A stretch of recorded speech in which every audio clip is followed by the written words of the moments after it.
mafuta nzoi azalaka na somo ya liwaba nzoi te ntango nyonso ekolinga ye kozwa yango kolia yango asengaka na moto te abongisa se lolenge ya kobomela mpe kokatela boboi ya bakolo nango kiadi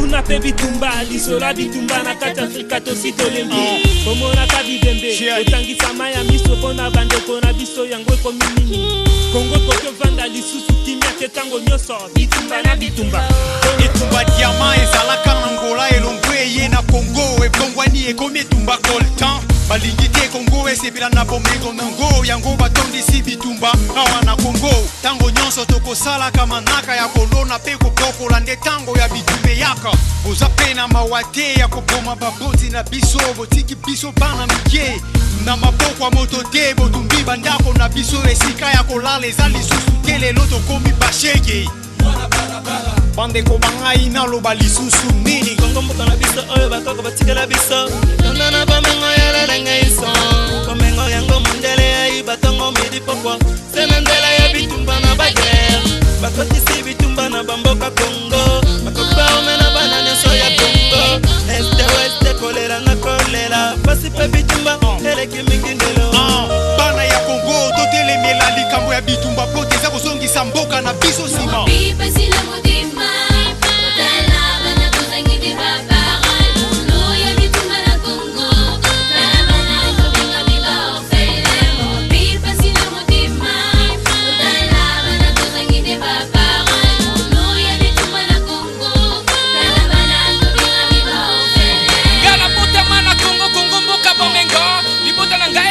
bitumba coltan ezotombola Asie ezotombola Europe ezotombola Amerika kasi Afrika kiadi babola bitike bashege yele nakoyenga yenga na ngai na kata nzela naokisa mbafungoli basantra sika mpona kolokota bana bitike esengwe salinga na gangyo paradis emonani kasi nakoma kuna kiadi kolia na pasi kolata na biso na pasi kiadi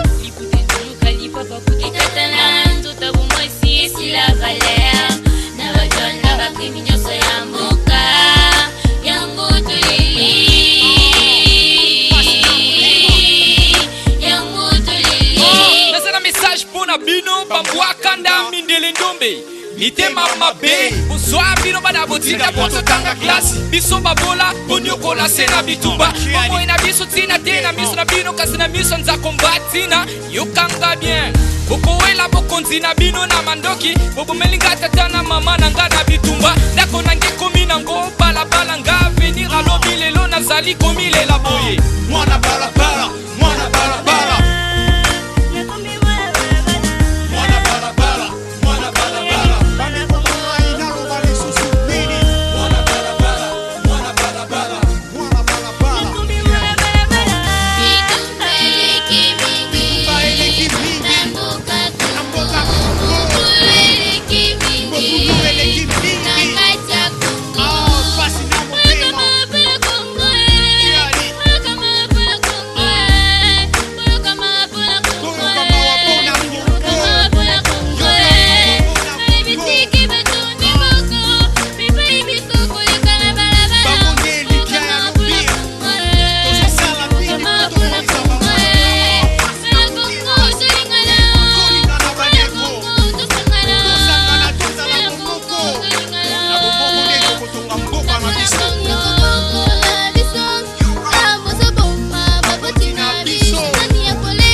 biso bandeko ekotongama na ngo na mobulu te eza bongo yoka malamu toluka tovanda kimia komanso matambola malamu na kongo na biso. Voilà, mbote bandeko balandi émission Tango ya Bosolo, émission ya éveil à conscience na qualité panafricaine. Oyo ezoko éclairer opinion pe kozongisa biyano na mituna na bino. Na principe na yango tous les coups sont permis sauf les injures et les attaques aux individus. Bilenge ba pesi toli, bilenge ba les solo ou ba loba bosolo. Na présentation biso bino ndeko. Malangi Mbelani, un grand homme dans un petit corps, petit mais costaud. Toujours na ndeko dilumo na boso na cadre ya koluka koyeba. Qui dit vrai, qui dit faux. Mbote ndeko dilumo na boso. Mbote ndeko Malangi Mbelani, mbote lisusu la bandeko balandi émission Tango ya Bosolo. Mbote na ba nyonso ba mesana kolanda émission na bino Tango ya Bosolo. Debongo toza bongo na ndeko na biso invité kasi.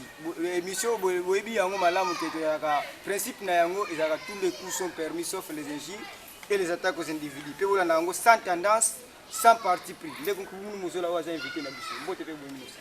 Mbote ndeko mopanzi sango ya solo kimi ezali na kati etumba ndenge tomesana koloba lokola momosala. Moi mikolo tomeki kobunga na moke silence moi moke boyede.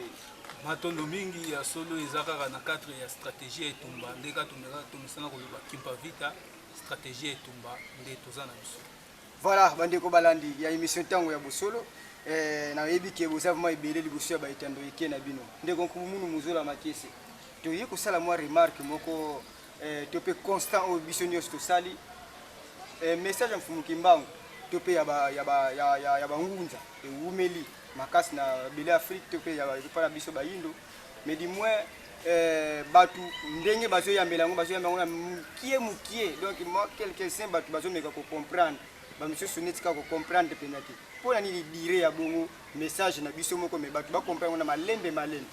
Matondo mingi ndeko ya solo na mutuna o ezali vraiment très pertinente ya solo ezali observation moko ya malamu obino bosali eza likambo obiso sozo déplorer pe tozo nyongela ngo na kati ya motema mais ezo pe tozo pesa mingi faute na ba kulutu o balekaki yambo ba kulutu bangonde bazwaki musala ya komonisa mfumu kimbangu kati na batu o lobela mfumu kimbangu bolamu na bango kasi bango ba mipesaki mingi na o etali kibo bango kwa basalaki mingi ba publicité na bango oleke ba lobela mingi message ya mfumu kimbangu yango peut-être to monike 100 ans mais to komi penza te to atteindre ba sushi nyoso te yango wana bo monike message wana ezo meka ko tambola kaka ntenga na kati ya terrain. Mais soki bolobi ke ntenga na kati ya terrain mfumu kimbangu pe azalaki na ba o atambolaki na bango message banda kala afin kutu mfumu kimbangu pe toyebi ba kongo ebele botanga ba mbumba ba nani botanga ka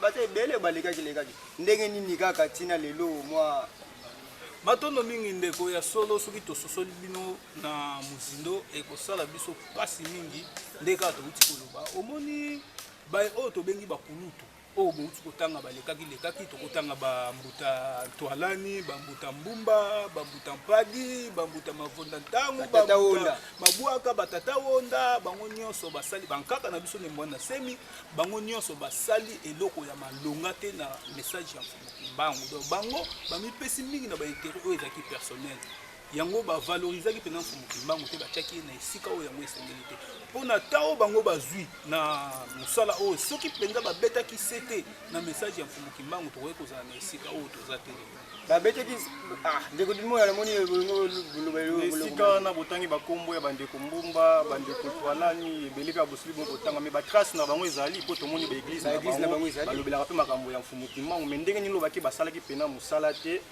par rapport à ndenge biso tozozelela yango lelo matondo mingi ya solo bazali baeglise na bango ezali mais baeglise wana mingi ezaka mpona baintérêt na bango po so totali meme mbuta mpadi baza moko ya baye oyo basololaki na mfumu kimbangu na kati ya boloko oyo mpena azwaki message oyo eza authentique fa apesa pai na biso bayindo kasi tala trahison oyo ye asalaki papa diangenda akendaki mpa na ye po akekotuna ye abetele lisolo ya papa ndenge nini papa azalaki kasi azopesa eyano nini ke nyoka oyo akufa na ya bomo yoko banga ozomona eza parmi ya biloko oyo esali ke église kimbangiste lelo akwya na kati ya potopoto ndenge atomeka kolobela bango ntango nyonso bambuta ntwalani wana ti lelo bango yoyebi te histoire au biso toyebi eza 1921 omvuluza temaki na 1921 nde 430 ya bayindo esika nyongo na biso esilaki me bambuta tolani ntango baye baignore kutu na mvuluzi bakomobeta masolo na bango moko yango wana tokointerpele mpe bandeko oyo babelelaka bato wana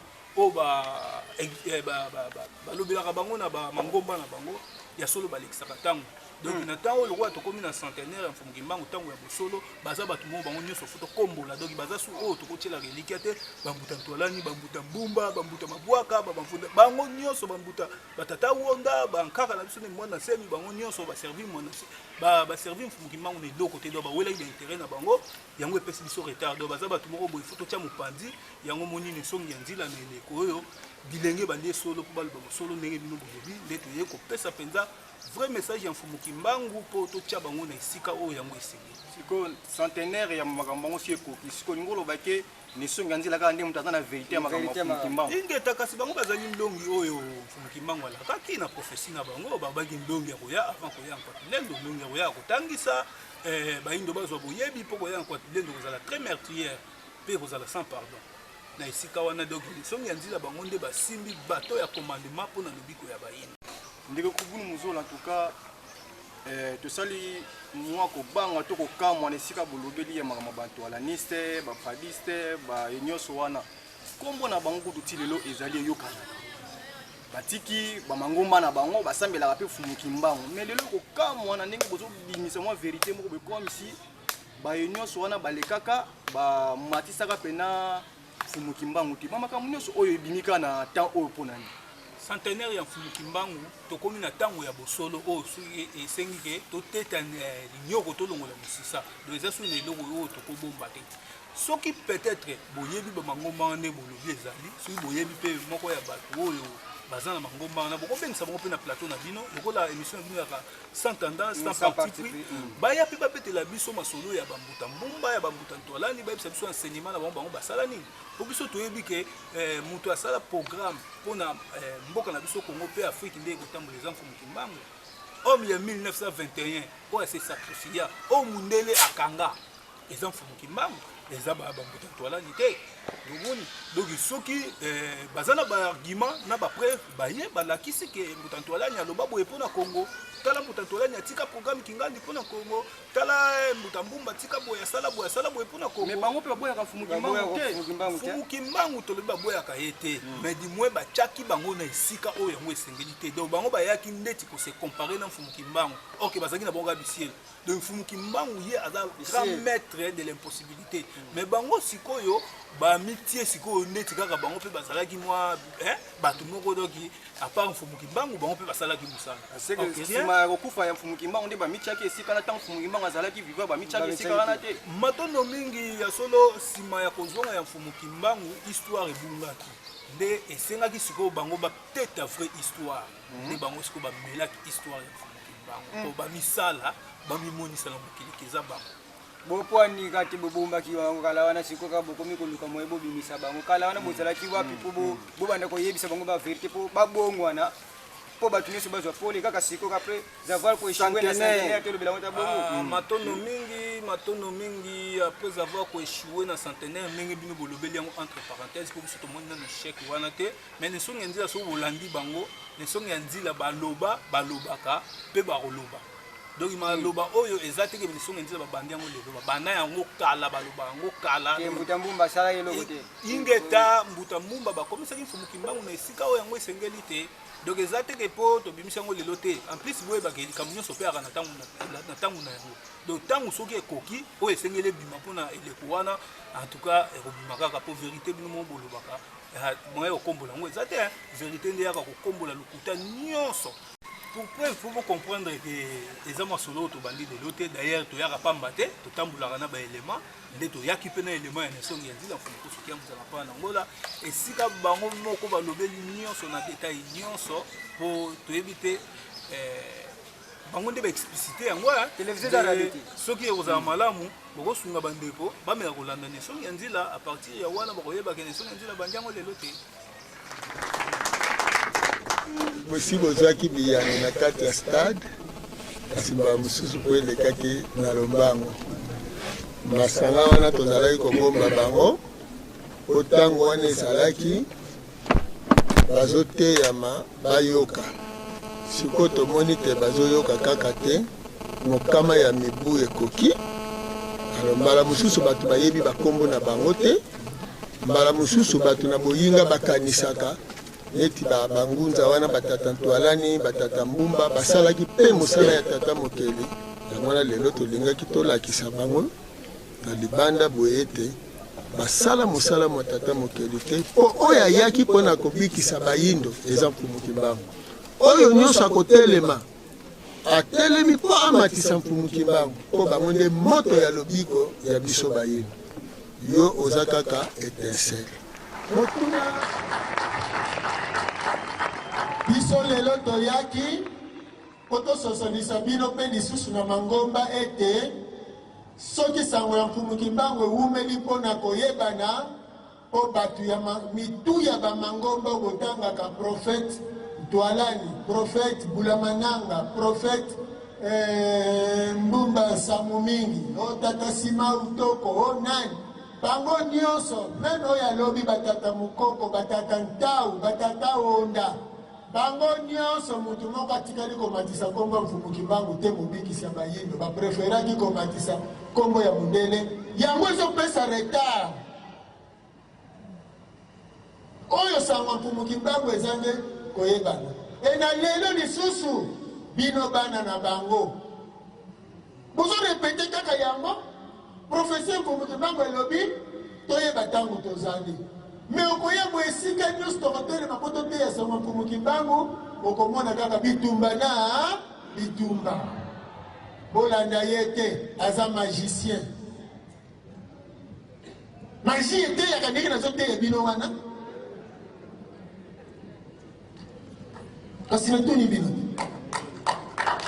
motuna mwa bino sikoyo moyei soki molimo eko nzoto wana ekoboya kaka molimo ekosuka boni tosi toyanolaki na stade ete ngonga ya molimo sikoyo amonisa mosala na ye ekoki ezali lokola tomboma mutu oyo po azanga molimo azanga nzoto akosalela mosala soki bobomi akoyebisa tata moko na nengwa moko bosangana basali nzoto yake kokotane na nzoto wana.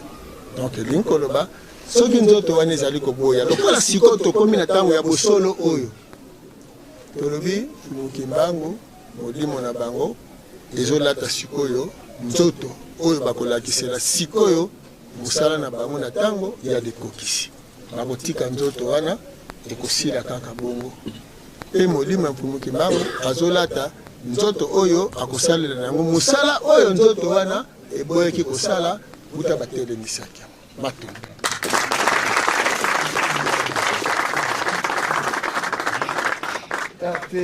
bandeko balandi bazolanda bino na bokebi nyonso en tout cas ntango ya bosolo esengeli bon koexplike po génération oyo eza bongo génération ya vérité tozolanda mpe elema tozolanda mpe baelema bandeko balandi mpe bazososola mutuna na biso ezali boye omoni ke bafumukusu baningwa na ntsemi bapapa simo oyo tozobenga bongo nzambe na nkamba eza lokola espoir na biso ya suka eza mpa na bango makambo ya Mfumuki Mbangu na génération oyo soki eleki en tout cas koma Mfumuki Mbangu nayebi te espoir ya suka ndeti ne mwana sebi hein avec tout le respect on a zango pona bango because we espoir ya suka pona bayindo te akotenga na kwatake kambala moko espoir ya suka parce que akoteka na religion na politique akoteka nyonso bandeko na émission oyo eza tango ya bosolo sans tendance pe sans parti pris ba élément ezali bo mona élément et pas wapi ne mwana sebi démissionnaki na politique na religion na ndenge nini na démission toloba pamba te toza na élément est-ce que élément po maloba na biso peut-être maloba na biso e comme même ba spéculation moko boy kati na bato mais élément e ko convaincre bato ba mona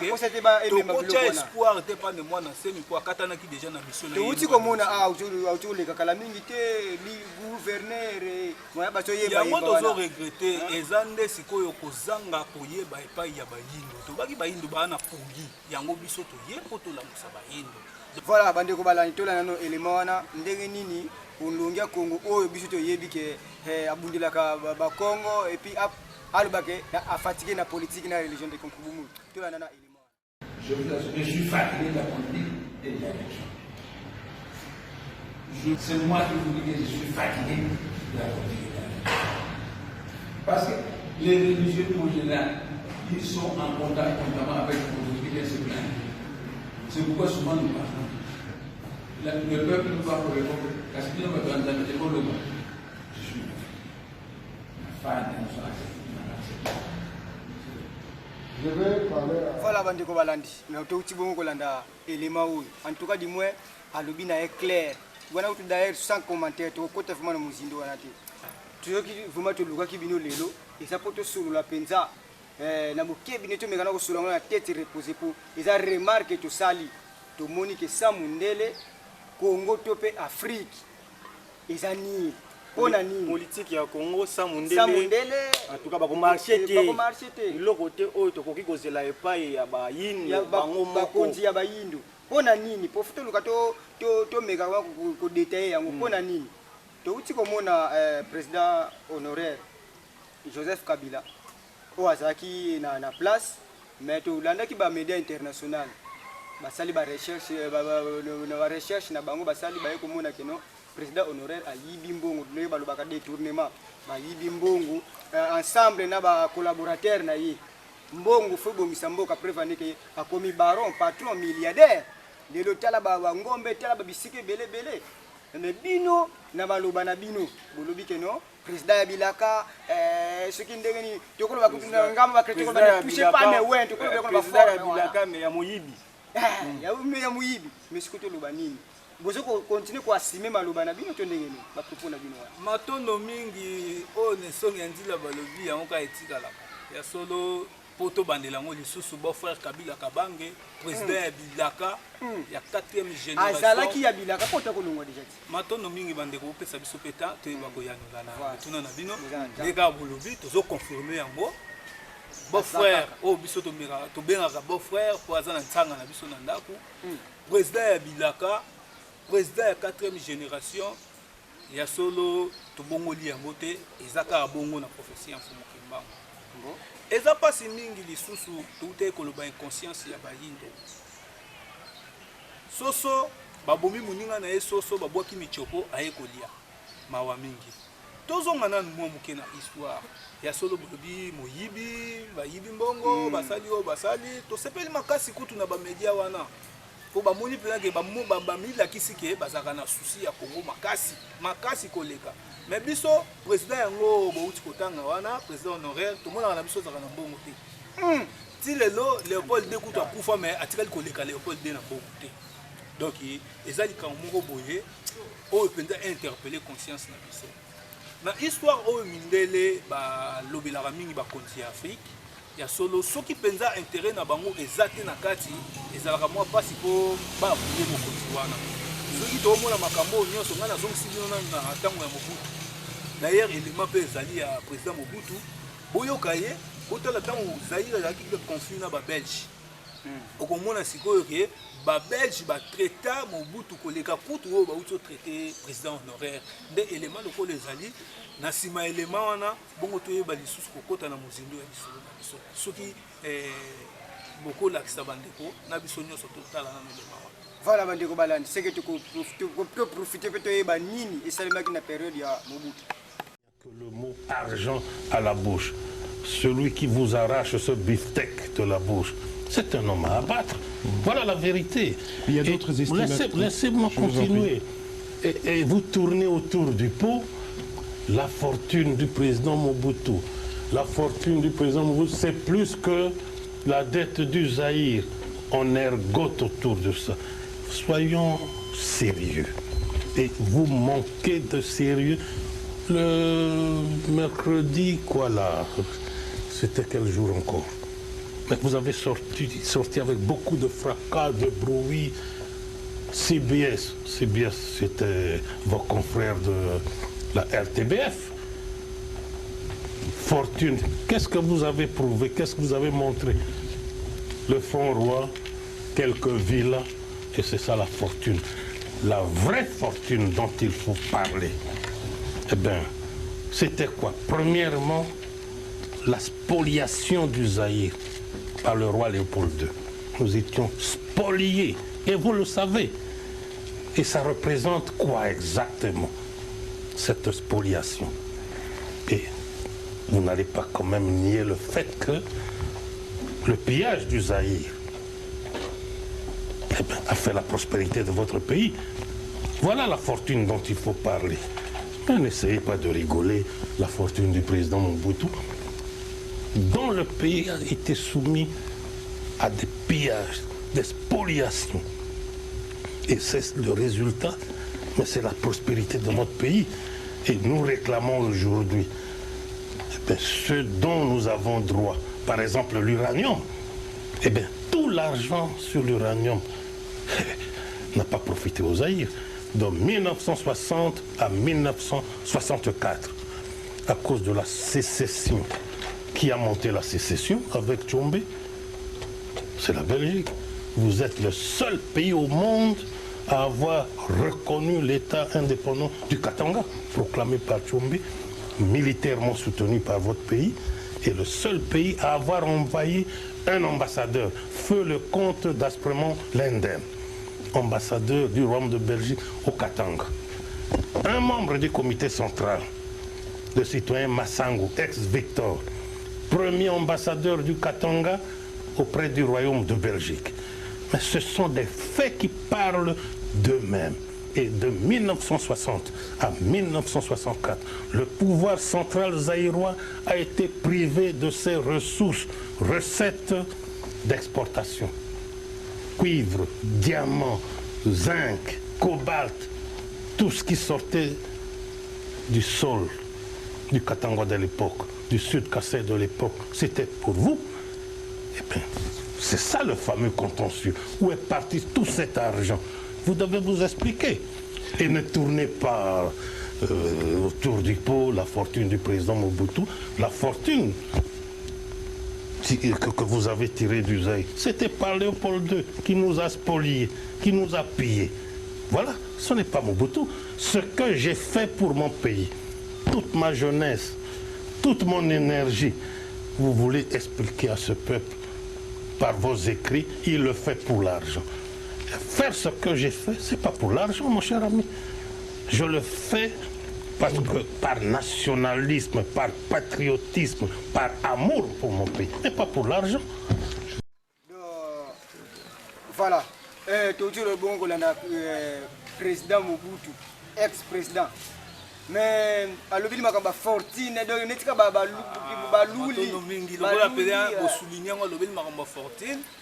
Nesika on a sikoto kota donc ebandi lelo te na président Mobutu pe basoka yeka bongo ba traitaka yeka bongo siko biso to sengi na ba media wana lokola ba monisi mutema bolamu ya ndenge ya kosunga ba congolais pasi na biso to sepeli mingi na ndenge balakisi ke bazaka na souci na biso ba congolais ba africain nde biso siko to sengi bango ba meka siko ko landela pe nandu ki moyibi ya Léopold II na Belgique na temps union so basali na Congo to eba Belgique a yibi combien o esengela devoir biso peto beti so sete na ba ndeko na biso ya IGF o bazolandela mingi makambo misolo ya solo mbongo ekosunga mboka na biso ya ngwana o eza na Belgique de base baluka nanu basala ba investigation ba recherche bakena o bayeba nandu Léopold akufa mais ti lelo Léopold azaka na mbongo koleka ba conduit nyonso ya Afrique na ndenge nini mutu si akufa kasi ya ngwana te déjà sengi siko na ba media na ba mener pe ba enquête bayeba sikoyo mbongo o Léopold II azwa na Congo to pe Belgique bazwa na Congo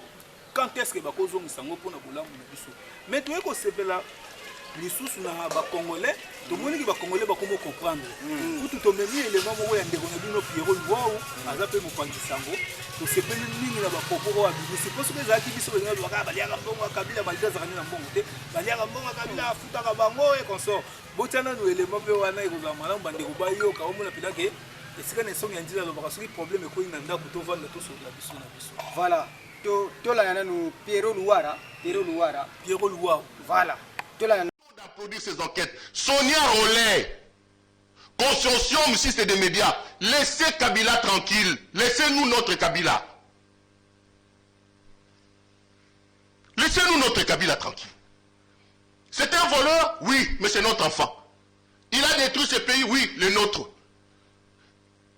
Oui, laissez-le, laissez Kabila tranquille. S'il y a des problèmes à régler, on va les régler à l'intérieur. Les amis, n'applaudissons pas ces blancs-là. Ne nous laissons pas aller avec ce que les blancs sont en train de faire. Faites attention, les amis. Ne suivons pas aveuglément. J'ai vu certains communicateurs du régime actuel en train de parler. Regardez-moi en face. Dans une année, dans 6 mois, les mêmes médias parleront en mal de l'actuel régime. Croyez-moi. Ils vont encore sortir des sanctions contre certains responsables de ce régime ici. Quand leurs intérêts seront en mal, quand ils verront que même l'actuel régime paiera le prix. Je ne dis pas que Kabila est saint, que ça soit dit. Je ne béatifie pas Kabila. Mais je ne suis pas d'accord par cette manière-là d'imposer la vérité et la démocratie aux pays africains. À un moment donné, les Africains, nous devons nous réveiller. Nous devons nous réveiller. Les amis, Kabila est un diable, j'ai dit oui. Kabila est un voleur, j'ai dit oui. Kabila a détourné, j'ai dit oui. Kabila a détruit le Congo, oui. Ce n'est pas votre affaire. Si Kabila a fait tout ça, laissez-nous notre Kabila. Nous allons gérer. Madame Sonia Rollet, laissez notre Kabila tranquille. Il a fait chez nous. Parce que nous savons que vous ne le faites pas sur base de nos intérêts. Vos rapports, vous les pondez sur base de vos intérêts à vous. Et vos intérêts à vous sont rarement convergents avec les nôtres. Bobandara Boye. Lobi Borobimisa Bilokwa, oh non, Botine na CPI. Botika Kabila Mandefune Bota Nezo Bota, Azotambusa Mantabanea, la Congo Togo Monae. Botika ye. Comme ça Mandefune Pembe, comme ça Mandefune Pembe, Azopoussa ma moto là ye. Poussa ma moto. Il avait moins de 50 ans, ce monsieur-là. Militaire, formé en Chine. Il a laissé le pouvoir à un civil sans un coup de feu. Fayoulou peut dire que c'était un deal, oui. Même si c'était un deal, mais Kabila est parti. Voilà, Bandeko Balante, Outibon Kolanda, élément ya confrère Nabiso Pero Loire. Ah, mais Kamusinga Penza. Bamagambo, tu es journaliste, tu as la mingi. A lobela qui abandonne lobela mingi si Makambuta Libongo président honoré mais na senti a changer maloba. Yango ndiko kubumuni. Na limina yeba ni ne sali penza akoma na niveau ya ko changer ya ko bongo la maloba. Po babimlo kusuta lobi kutu ngabuna apesi ngakutu mo ba idée mo ba makamususu. Ni ne sali a changer bongo. Matondo mingi ya solo soki botuni biso nini esali bango ba changer la vie wana biso toyeba te bino kwa boza ba parti. Baza idole na ngape. Baza boza lokola pe boza idole na bino. Boko sa makasi pe boluka bo atteindre pour boza ba parti sango. En tout cas impossibilité ezate na monde na bino boko luka pe bo atteindre comme ça botuna ye.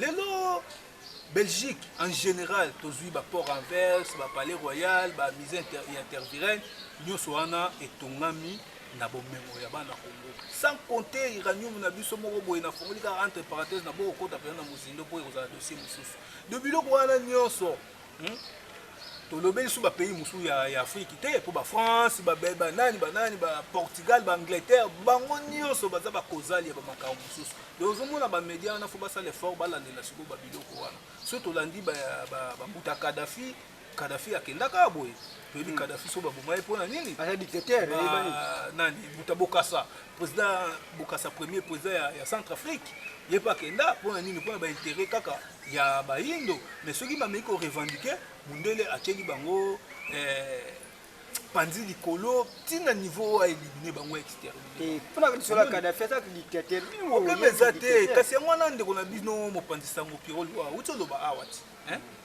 Kabila za muyibi ya biso Kabila za ndoki tondimi me ya biso botika yata mona ba moto ne atya mandefu ne pembe botu kolanda soki Kadhafi azaki dictateur ya biso na Afrique soki Bokassa azaki dictateur ya biso na Afrique soki président honoraire Kabila Kabange azaki dictateur ya biso na Afrique même président na biso actuel Félix Tshisekedi soki pas azaki dictateur ya biso kaka awa na Congo dimwe biso moko nde tokoyeba ndenge nini toko traiter ba problème na biso à l'amiable ezate bango bayaka ko imposer biso iloko moko boye po ekotsa mbilinga na bamboka na biso bango baseke ndeko kubunu muzola soki mundele na musika amoni mabe moko boye na Afrique akoki koloba te mundele soka moni mabe na Afrique azana droit koloba te azana terre kofungula munoko te po biso tomona mabe na Europe tomona mabe na Amérique jamais to intervenant siko pourquoi ka bango so ba moni mabe a baya kambango est-ce que toza capable te jusque là notre qualité po tomeka korésoudre baconflit na biso donc mundele en tout cas aza na droit te ya kopesa même ata conseil moko epai na biso to mpe epai na bakonti na biso donc baza kutu makambo na biso etali bango te donc etali bango te mposo olandi meme lisolo ya mbuta Kadafi na elema moko oyo tomemeli bino bokomona mpena ke basarkozy Barack Obama kutu na ye kokamwa tala makambo basalaki ozomona bayibi babomi nyonso wana moto alandela bango aza te en plus bango so baprésident na bango balongwe na bokonzi bazalaka lese na bamboka na bango toyokaka kutu histoire na bango te bamabe basala or ke toyebi ke baboma Saddam bapandai na mboka na ye mais moto alandela bango aza te siko pourkui bango bakotaka makambo na biso donc na temps wana na likambo wana en tout cas bandeko ata mondele amoni mabe na Afrique ata amoni tozobomana na biso baya conscient tolobi ke aza na droit ya kointervenir. Quand est-ce que ye mundele akotika kokotaka makambo ya Afrique to soki amoni mabe moko boye leka kala to pezo leka alobelaka yango taki peke Afrique pe seke bino esika wana netika mo bokabwani moko boluka wana kasi tangu bolandi elema Pierrot Luau tangu ba Afrique to koma na makanisi ya Pierrot Luau po ndenge ba uti oloba bien mo bolobi ke ba bandaki kala kotelemela mais lelo bazwi position mosusu siko tant que biso nyonso tokozwaye nazwaye lokola modele tant que biso nyonso tokosadere na idéologie oyo yakomi nango lelo biso nyonso toyebake oyo aza pembeni na ngai aza ndeko na ngai en tout cas mundele akozwa lisusu tante ya koya kointoxike biso donc c'est que totuna mpe mindele bino po baka mpe lingala bayebi nyonso totuna mpe bamindele mpo na nini ka bobomaka baprésident africain oyo bazo luka bolamu mpona mboka na bango bobomaka bango ndeko Nkubumunu Muzola kasi mwa ide mpe tokosenga epai na bino mokonzi ya mboka Faci makanisi malamu azwa nango mpona kobongisa Congo azwi likanisi ya kotia état de siège na est mpona kosilisa bitumba oyo eza na ngambo wana mais malgré tout atie bongo bamapinga na ngambo wana balandela kasi makambo yango ya koboma bakongolais kaka te nini vraiment oyo ezosala ke bamakambo wana esila te matondo mingi bandeko ya solo biso tolobaka batretaka efe te batretaka cause tant que boyebi nanu to mpe toyebi nanu cause ya guerre ya est te en tout cas eza mwa pasi po toyeba kotraite baefe oyo eza ke tokomona bato bazokufa tomeka korekapitule mwa mokie soki tozongi na lisolo wana okomona ke guerre oyo eza na este yango kaka ezalaki guerre na Angola na ta ya Savimbi na Angola sikoyo ezalaki guerre ya diamant awa na este ekomi guerre ya coltan na Angola na ntango ya Savimbi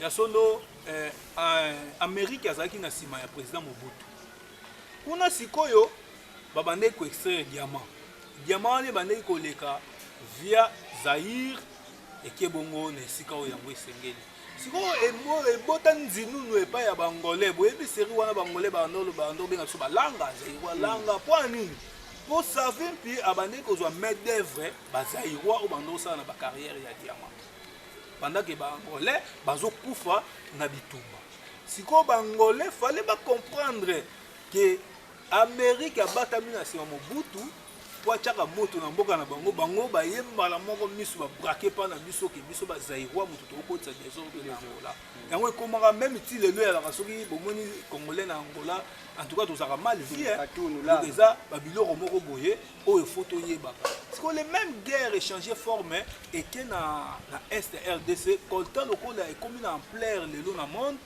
nde sikoyo mpo bazwa yango bien esengeli batia sikoyo bitumba ntango bakotia bitumba wana bakoti na nsima ya bandeko na biso bapapa na biso Kagame nde sikoyo biso bakongolais fale toyeba sikoyo banani baza bacause ya makambo wana me biso sikoyo tokomi koyina sikoyo na barwandais na président Kagame aza mal vie epa bakongolais lelo mpona makambo ezoleka na este or ke ye mpe aza na ye kaka pion oyo mindele baoutilize sikoyo na ntango ya Mobutu ntango bamoni ke basise akomi na suka baamerikain basundolaki ye basabotaki Mobutu nde Mobutu omonaka ezalaki su na force te azalaki su na puissance te na ndenge ye okende ti na suka na ye donc eza biloko oyo fo toyebaka ntango biso toyaka mpo mimonisa te ke toza banani me toyaka tolamusa nano conscience ya bandeko toyeba mpasi ezowuta wapi au juste lelo tokomi koincrimine président Kagame toyini meme baburundais lelo baugandais bango nyonso tala kaka bauti bino mokutu bolandaka bainformation eza makambo tokoyebisa bino te biloko wana nyonso esengeli na biso toyeba mpo lobi mabe ezala te lelo sikoyo président Kagame akomi na baproblème me bino bozo koincrimine kaka mindele no mindele mais si tolobi na Uganda ndenge buto soulever président Museveni so landi solo wana kasi biso na biso kasi soki omoni mwana soso avimbi na nzungu ni olakisani seke mama na ye aza na se yokanisi Rwanda aza na makasi ya kotelema mpe nabundisa Zaire to mpe RDC oyo ya biso à l'époque président Mobutu atindaka mwa kelike komando bakenda kozwa ebembe ya président na Rwanda sikoyo est-ce que Rwanda pena lelo soki tolobi pena ke totelema lelo na bitumba Rwanda kobunda na Congo te même bauganda wana en plus eza bapays moko boye ofo badevoir biso bamboka na biso mpo eza bakoko na biso babunda na baguerre mondiale mpona bazwa bamabele wana nazongisa bino na notion ya histoire te oyo batangisa biso mabe na baklasse ozomona donc eza biloko oyo fo toyeba bangolais barwandais baugandais banani baza na bango pour rien naye kodisculpe bango te mais naye koloba nde réalité mpo motu nyonso acomprendre lelo président Kagame le wana aza na problème baaméricain balemi président Kagame bali baélimine ye azalaki enfant chéri or ke baprofitaki na ye mpo tomona bamakambo bagénocide batuti na bahutu lelo biloko wana ememi so influence ya makasi na kati ya guerre ya este or ke guerre wana eza guerre moko ya baenjeu politique eza guerre moko ya enjeu économique donc lelo guerre wana mpo esila eza pasi makasi po Coltin zo battre record na monde. Ça na comprendre, ça na landi pe ministre moko boya mini auto lo bakeza pasi po eza pasi po comprendre na kati wana communauté internationale MONUSCO muyibi ya makasi ya munene batela biso na mboka oyo. Ozomona tant que batu wana bazali na makasi nyonso bango bazana manzaka nyonso bazokotila na makambo wana eza pasi soki biso tozi conscience te po guerre wana ici.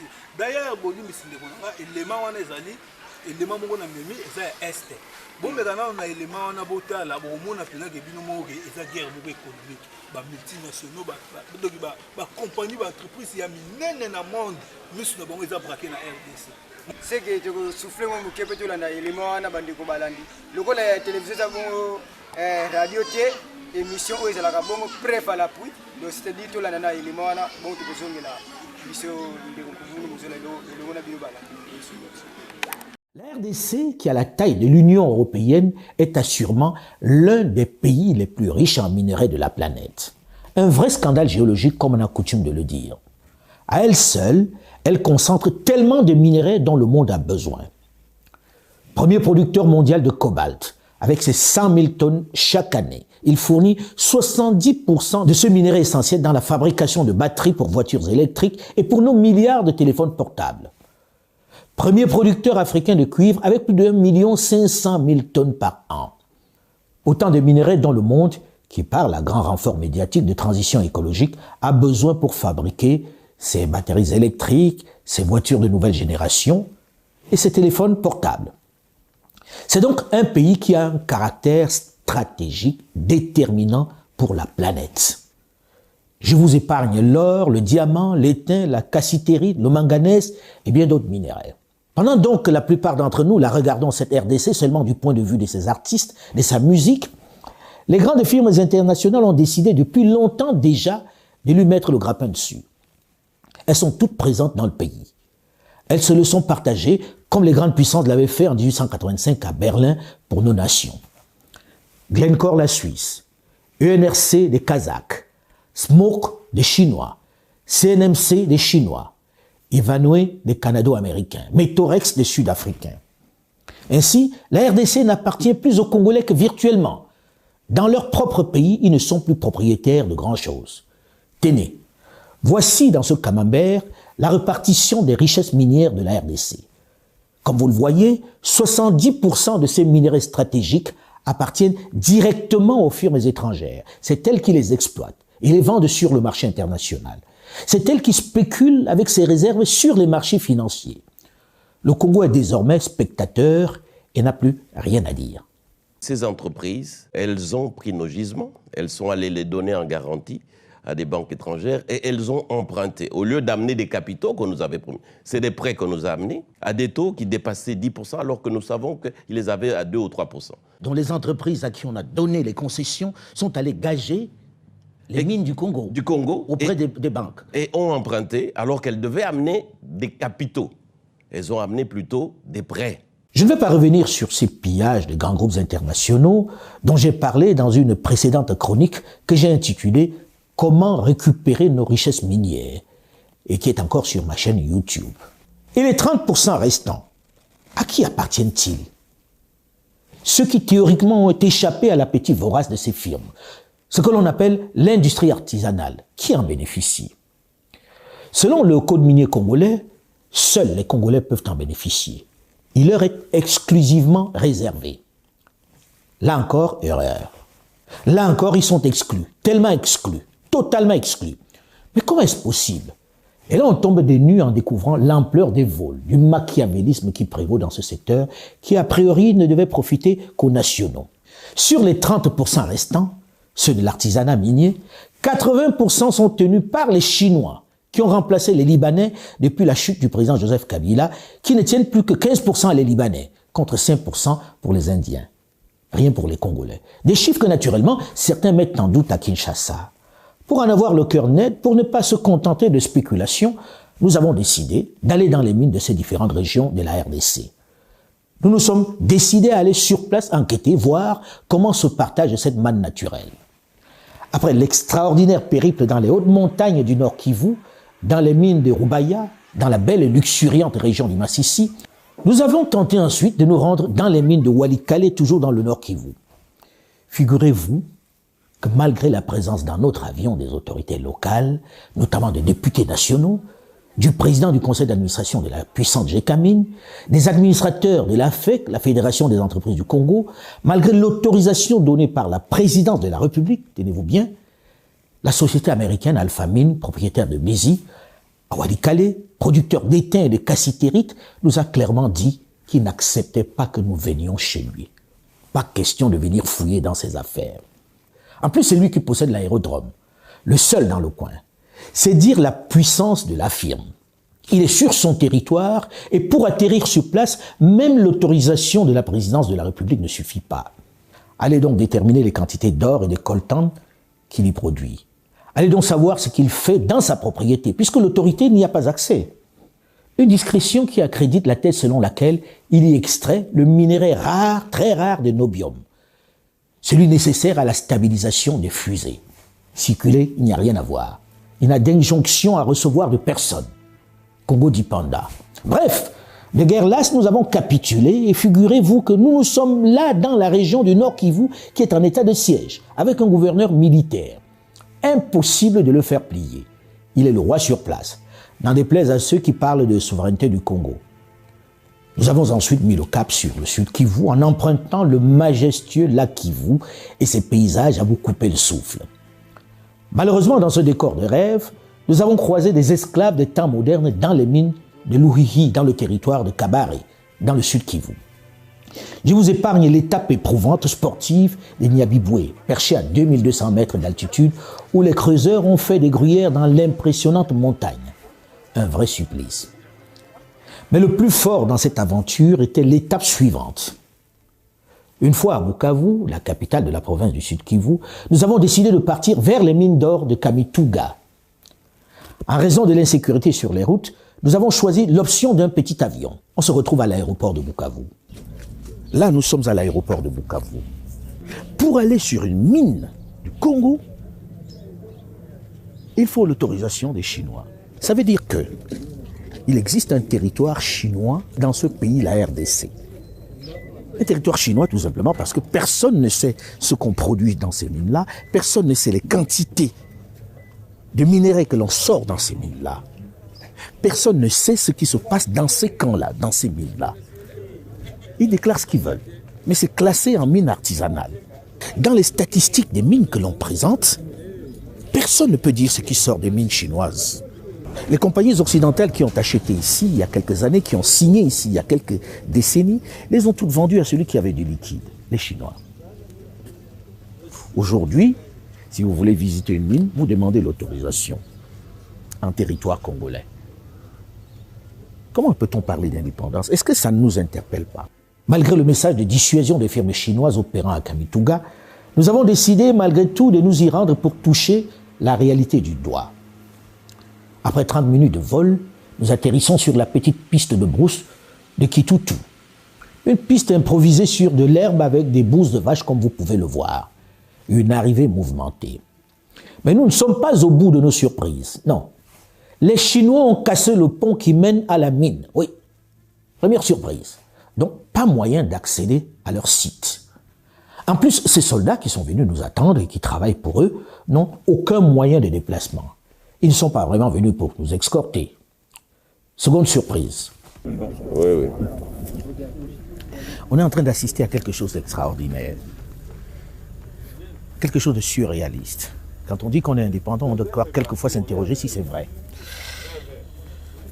Nous sommes à Kamituga. On est venu pour voir la mine. La mine est à moins de 30 km d'ici. Mine non autorisée, exploitée par des Chinois. Personne ne peut mettre un nom sur la société chinoise.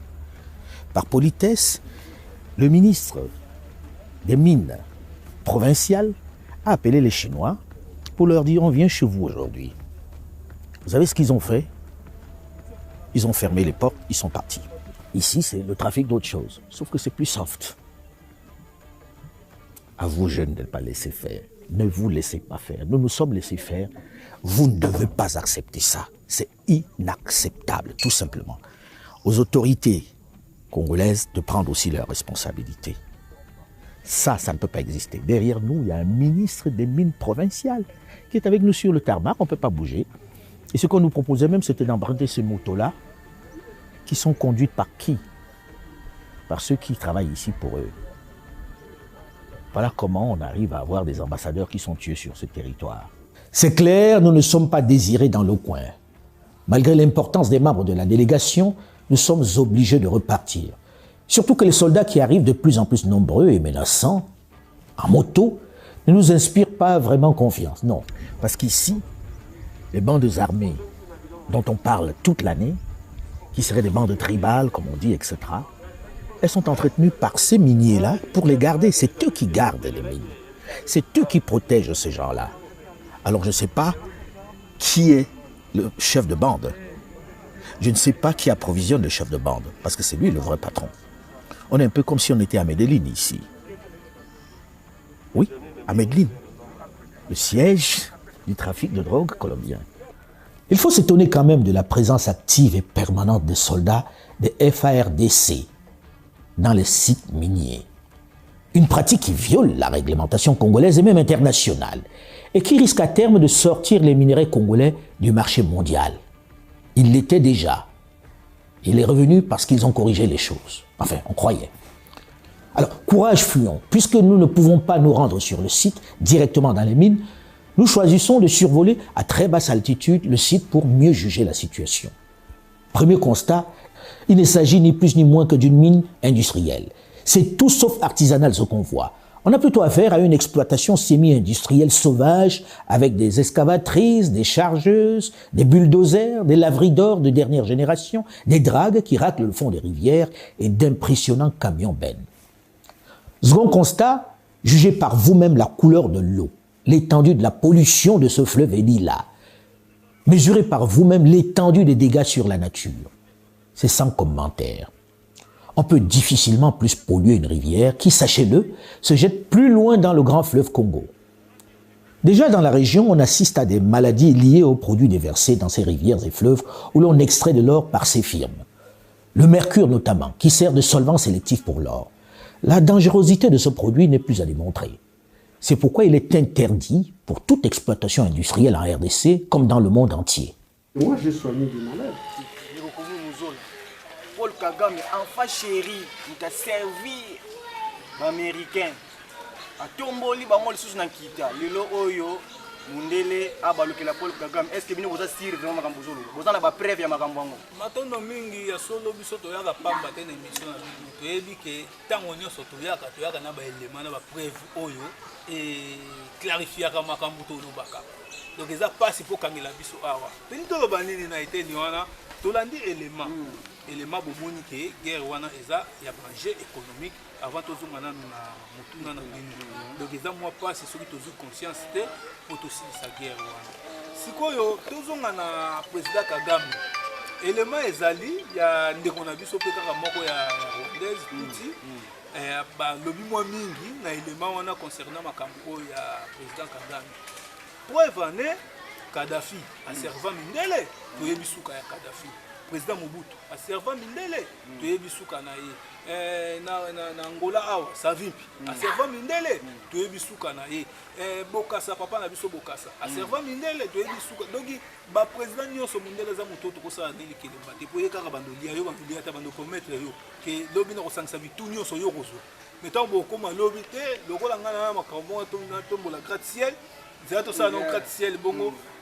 tala kaka eza wa mdabwa kimbongo likolo abi oyo okangama ya yo oyo okita na se ya ngai siko yo kozwa ni voilà bandeko balani do batala likopa na ndoki te ce qui tu comprendre malamu oza likopa na ndoki ikeba ekende ko interpeller pe ba président africain nyonso obuni okenda boningi botasaka na ngambo wana bindele tola na élément ya moi sur la rwandaise wa beti sola Kagame omona ke ba profitaka na faiblesse ya président Kagame pour azalaki moko bao bakimaka makambo ba génocide banini wana siko ye tellement à vivre na pasi ba armée pour nini soi-disant akende ko libérer mboka na ye bango na sima Kagame ake abomi bandeko na ye pour nini po bango ba récolter tout l'andaka élément na bino mo pema. La justice passe par la vérité. On dit en Kinyarwanda ukuri guca muziko ntigushye. C'est-à-dire que la vérité traverse le feu sans jamais brûler. Donc que les gens commencent leur feu s'ils veulent, mais que la vérité soit dite, que ce soit la vérité du côté Tutsi, que ce soit la vérité du côté Hutu, que ce soit la vérité du côté du Congo, que ce soit la vérité au Soudan, la vérité en Ouganda, que la vérité soit dite. Et après, quand on va se détacher de tout ça, ben, on aura la justice. Notre justice, justement, c'est la vérité. Parce qu'il y a beaucoup de mensonges, il y a beaucoup de manipulations. Ces puissances qui disent « on va venir vous sauver », alors qu'ils ne viennent pas du tout nous sauver. On va venir faire justice, alors qu'ils ne font aucune justice. Parce que s'il fallait qu'il y ait un tribunal international pour le Congo, est-ce qu'ils vont convoquer Bill Clinton? Est-ce qu'ils vont convoquer Tony Blair?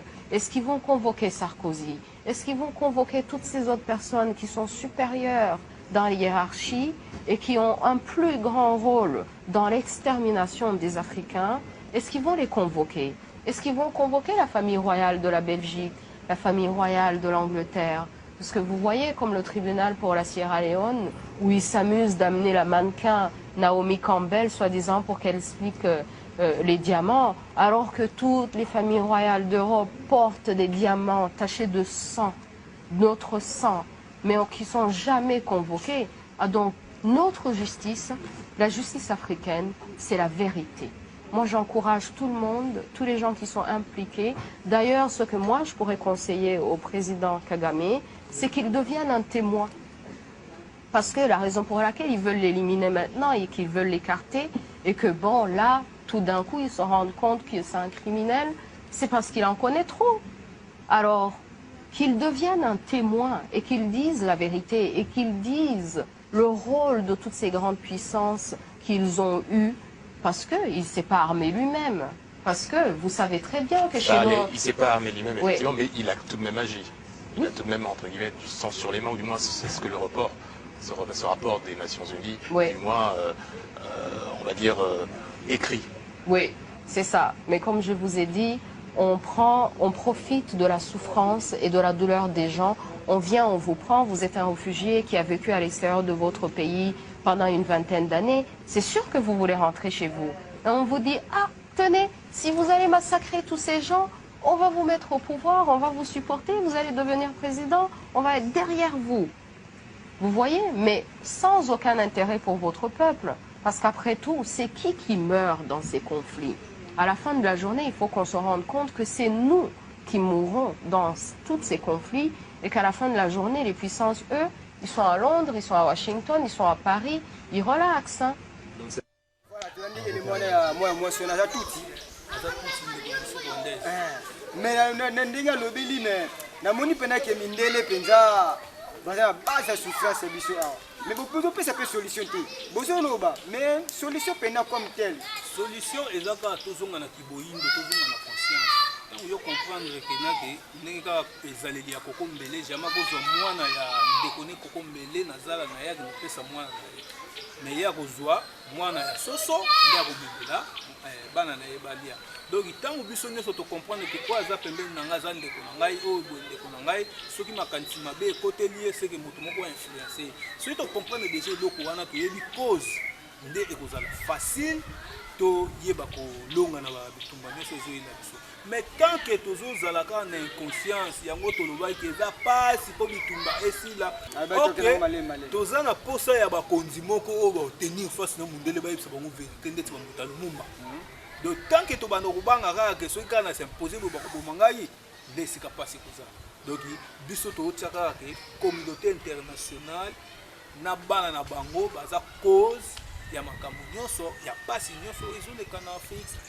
Donc ozomona eza pasi tant que conscience elamuki te eza pasi mpo tocombattre biloko wana. D'ailleurs preuve ane charte de l'impérialisme leloko tunamemeli bilongo ya image botala nanu ndenge mindele babongisaka nyonso ava baya na mboka na biso. Donc mindele ntango bayaka na mboka na biso tomoni mindele moko boye azobeka otamu aza mayele ndoki bien formé mpo bino botya ekate. Donc mindele ti bayaka babongisa déjà nyonso d'ailleurs charte de l'impérialisme en image ezali bandeko balanda bino mpe bolanda mpo boza bajournaliste d'investigation ere moko esengi mpo bokotaka na barecherche mpe bavérité mosusu biso mpe te moto koloba yango bino moko mpe bokosala émission moko boye bobimisi bavérité mpo boza bajournaliste ya investigation.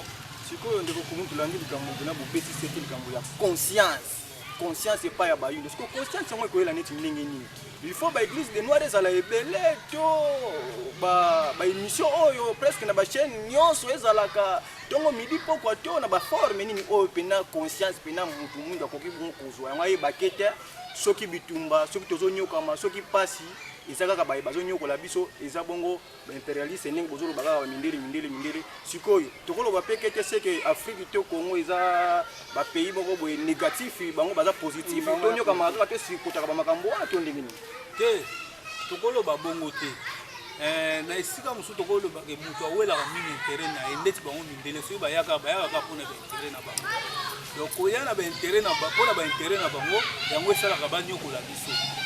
Nzembo na biso oyo tobandelaka émission na biso ezalaka nini mwana balabala kuna balobi nini moto aza na posa mafuta nzoi azalaka na ye na songo liwa banzoi te kende esika bazwaka miel ndeko nango koyoka mawa batumbaka nzoi na ndenge moko edoki nayebi te tokobenga yango génocide massacre to nini sikoyo motu wana aza mondele aza na posa bomoto.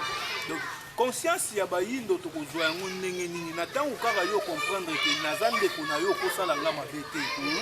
Donc ezaka nango teke baéglise de noir malgré baéglise de noir ezalaka te toloba déjà eza bi ya langage mais ata kutu bamasanga ngo ekomi 1500 mais tant que moto azokoka koreconnaître teke oyo aza pembeni aza ndeko na ye nde esika difficulté ezali.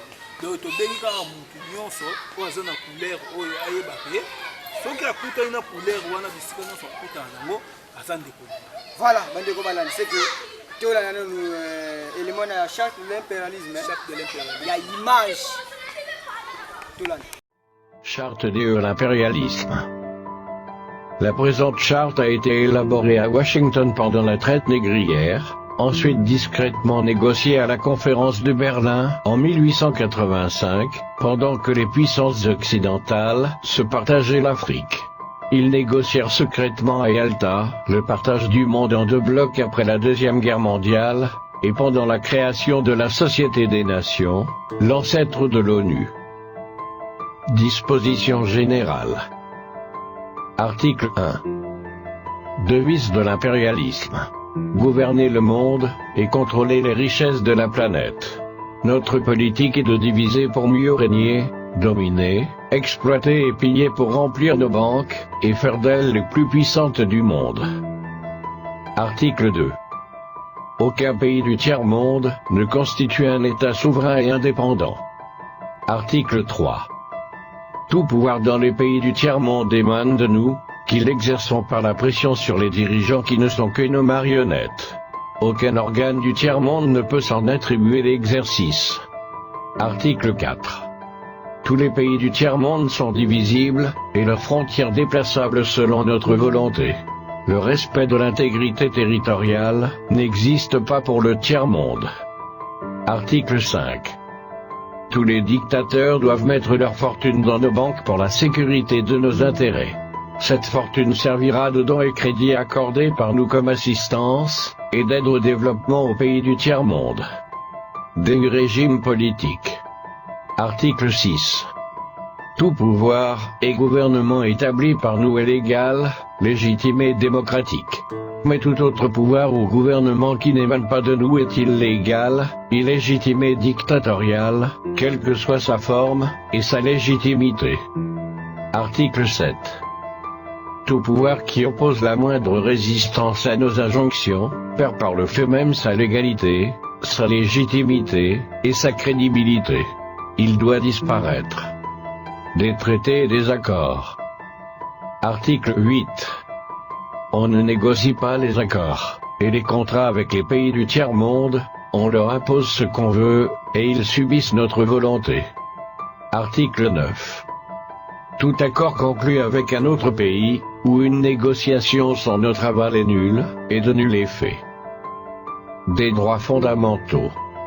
Article 10. Là où il y a nos intérêts, les pays du tiers-monde n'ont pas de droit. Dans les pays du Sud, nos intérêts passent avant la loi et le droit international. Article 11.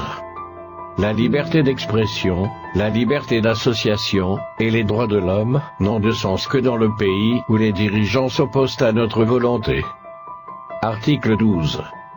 Les peuples du tiers-monde n'ont pas d'opinion, ni de droit, ils subissent notre loi et notre droit. Article 13. Les pays du tiers-monde n'ont ni culture ni civilisation, sans se référer à la civilisation occidentale.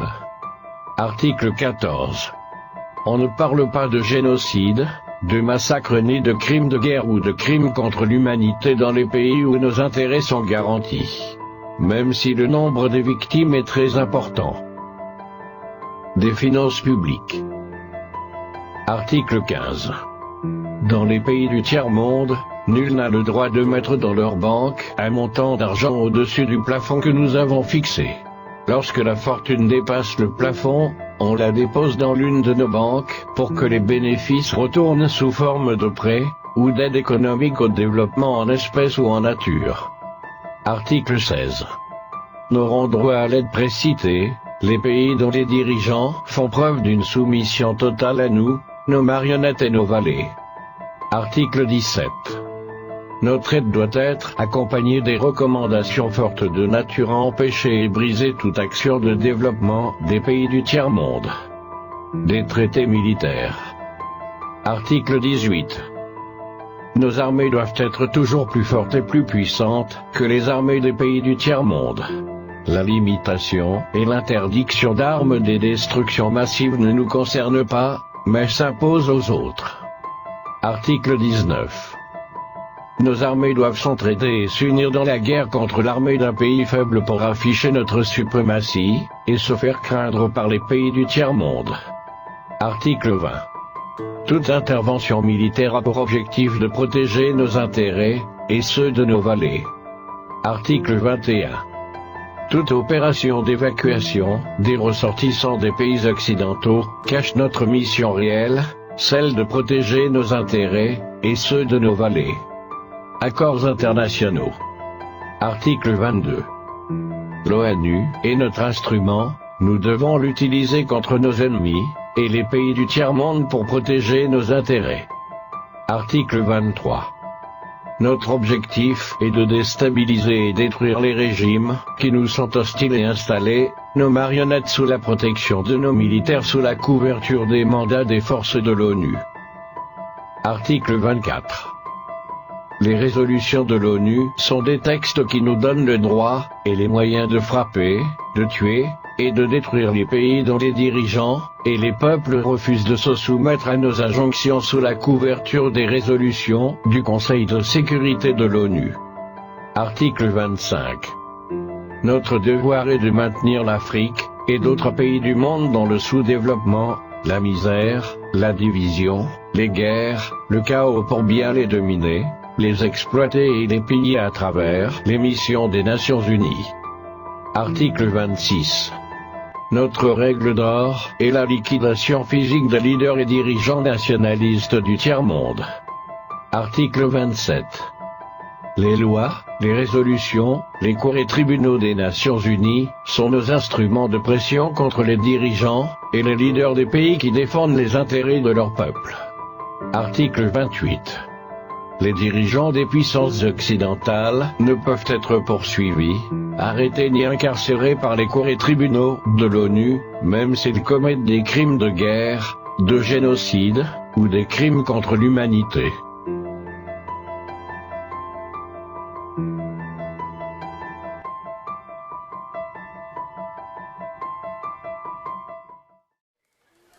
Voilà, bandeko balandi oti bongo olanda charte de l'impérialisme. Donc si on comprendre malamu ba président africain ba problème mon côté na passe ya ba africain te pe ba yindi. Mais eke ndiko interpeller pe ba président o mingi botal saka misu côté kuna mais ndeko kubumu muzo makambo buzula kango wapi. Est-ce que bango mo ba président ba yeba makambo? Biso toza bana un peu makalunga bana ya bilaka, ba kitanya ne songi ya nzila koko ya suka mboka. Biso toza bakitani na bango yango bomoni tolembaka te air nyonso koya na babiloko eza baargument ya makasi mpona koconvaincre bandeko na biso bakonzi na biso ya afrique toloba te ke baa na bango na problème te baa na problème baa na problème mais sikoyo oyo nde mpe aza likolo na bango oyo azokomanipule bango ye nde sikoyo biso totalisaka mpo biso tobundaka na système toza wana nde tobunda na système wana mpo ebongola bango mais mundele soka utiliser yo zwimbeli obominga koloba teke yo osakite na likambo wana yo po na problème yango biso to benga bango mingi na état de devoir donc to bengi ba nyonso na état de devoir donc na muté état de droit te nyonso na état de devoir ayeba devoir na ye eza nini ne songi nzela fomokusu longonia na musala munene bazonyokwama tata na biso balala kapongia malonga te vraiment tina ba RTNC ba chaîne belé to yoki ba kotambola kopanza basango koloba ko éveiller conscience ba kondi bayokaka yango ba kondi wana tolobaki nini awa ke na masolo oyo ya bayindo ba innocent bazate mais ba ignorant na kati ya ignorance na kati ya ingratitude na kati ya koluka kofina nde esika ba okoya na bambeba. D'ailleurs, bailema eze belé ya misongi ya nzila ya ndenge na ndenge o baloba conscience même ya bakondi. Ce total message moko apesaka le DG. Mais interpellera bakondi na biso ya mboka. Les loko tout moni moi quelques-uns bakomi ko comprendre, to moni pena ke oui balanda misongi ya nzila ta bakomi ko comprendre fumo yebisaki bango ndeti président la biso actuel président Tshisekedi. Babetela bango lisolo ya président Kasavubu. Président Kasavubu azaka manipuler tala tina ekomaka na niveau moko boye ba isolaki président Kasavubu mais na dossier wana biso to ko expliciter ngo te po maloba nisonga ndile za clair et net bango mo ba betaki les solo ayo za ku malamu to zongisa biloko wana po ekenda ko interpeller bango ke bazana dette na ba congolais bazana dette na ba yindo voilà balanda kaka balanda bako bakolanda église kimbangiste to bosanité voilà toyaka na biso kotuka bango te baza bandeko na biso mais toyaka kolobela bango oyo eza baverité omoni bambongo oyo biso tolobelaka po evani élément oyo ezali toleka nango na émission na bino kaka mikolo euti koleka bapapa wana oyo bakendaka belgique oyo bango moko baloba eke mundele azolenga ta bamoni bakanisi baye kosenga nio voilà sikoyo ti tokóma na bomoko nde tokomemana tokóma na niveau okesenga mbongo na biso yango tosengi mpe bamédia wana te ozala trop tard te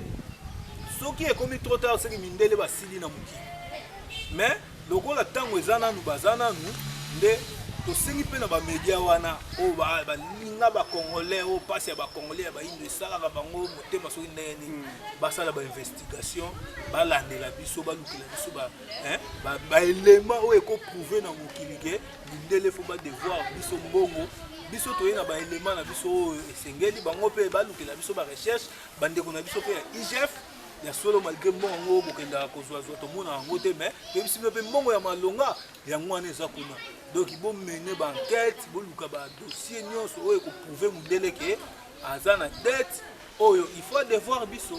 Voilà bandeko balandi tokende vraiment na shit émission na biso ndeko dilimona boso qui dit vrai qui dit faux. Moi liloba bokabwani po tokomi deja na shit émission na biso mbote kaka ikokende pa ya bandeko balandi émission tango ya bosolo la pesi bino vraiment mbote la pesi mbote na régie finale na ndeko na biso caméra tata vangu bango bazalaki bongo na caméra pesi mbote pa ya oncle aza mopanzi en tout cas mbote na bino ebele émission na bino kolandaka yango na ngonga kaka oyo bino bozulaka yango matondo. Voilà bandeko balandi émission tango ya bosolo toza bongo na ndeko kumunu muzola makiese révolutionnaire ntoma ya vuvamu mwana songa nzila mona koko suka mbuka tata kumunu muzola makiese ntoma ya vuvamu moko ya bana ya molimo ya nesongi ya nzila nde bongo tozokoba kaka koningisa na bisika oyo bango bakomi te biso tokomi nde maloba ya suka penza eza te po nanu tozongi mokili ya molimo te mais loba nde mpo na émission na biso ya lelo mpo na koconclure ya solo tointerpele bato tozongisi biso kaka nyonso na conversion morale tozonga na kibo biso ndima ngai na ndeko na yo ekozala malamu mingi koleka po évolution na biso yango nde ezosenga to se considérer nesongi ya nzila basalaka mosala mpona koluka mbongo te po so tobi bafuta nesongi ya nzila moto akofuta nesongi ya nzela aza te basalaka mosala na bango po bazwi etinda mpasi ata mokeli na nzela ya mfumuki mbango baya kolamusa bayindo na biteni oyo nyonso bazwami yango wana biso mpe bana na bango toyaka kokoba kolamusa bayindo en plus bato mpe fo bayebaka kene nsongi ya nzela liyebo ya nzela bazali baye oyo mfumuki mbangu balakaka na profesi na bango longi oyo akoya avant boyei ya nkwatu lendo mfumuki mbangu eza nde nesongi ya nzila fumukusu kia munzala mpanda na ngola bango nde baye kokoba kosala wana na souligne yango avant boyei ya nkwatu lendo esengeli ndongi aya mpona kotangisa bahini nesongi ya nzila nesongi ya nzila mfumukusu kia munzala mpanda na ngola natali kamera na funguli misu. Très bien.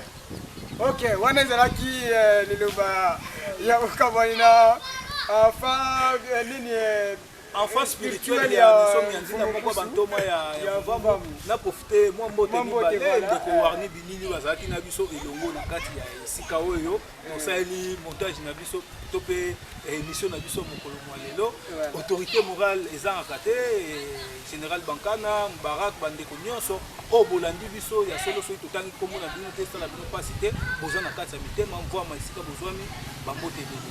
Voilà, bandeko balandi émission tango ya bosolo bolandaka biso sans tendance sans parti pris oyo ezokisi yo seke pena kende na ndako bondela po ezalaka vérité ezalaka bongo ya bangunza nyonso po bosevelaki mfumuki mbangu te bokota bosala bolusambo po bopesa mfumuki mbangu lokumu oyo abongi na yango po lelo tiala shit mboka na biso ezangi koreconnaitre mfumuki mbangu yango nde ezalaka toujours koshite babilokoso mosusu bakomonelaka biso kaka alors boyandaka biso na ngonga oyo nyonso ndenge kaka ndeko dimona balobaki oyo bolandaka yango mpe na réseaux sociaux bobeta bosolo ya solo tv bosolo ya solo tv bandeko ebele bokomelaki biso na ntango tozalaki mwa kolanda bino mwa mokie kasi tobombi baréseaux sociaux bandeko ebele bakomelaka biso donc ndeko moko mpe apesaki bino mbote ndeko Patrick depuis Lubumbashi akomelaki biso donc apesaki bino mbote mpe bandeko mosusu en tout cas tobombi fifi yala bakombo batestion na bino eza ebele mais tobombi bala nsima voilà tomonani à la prochaine bye.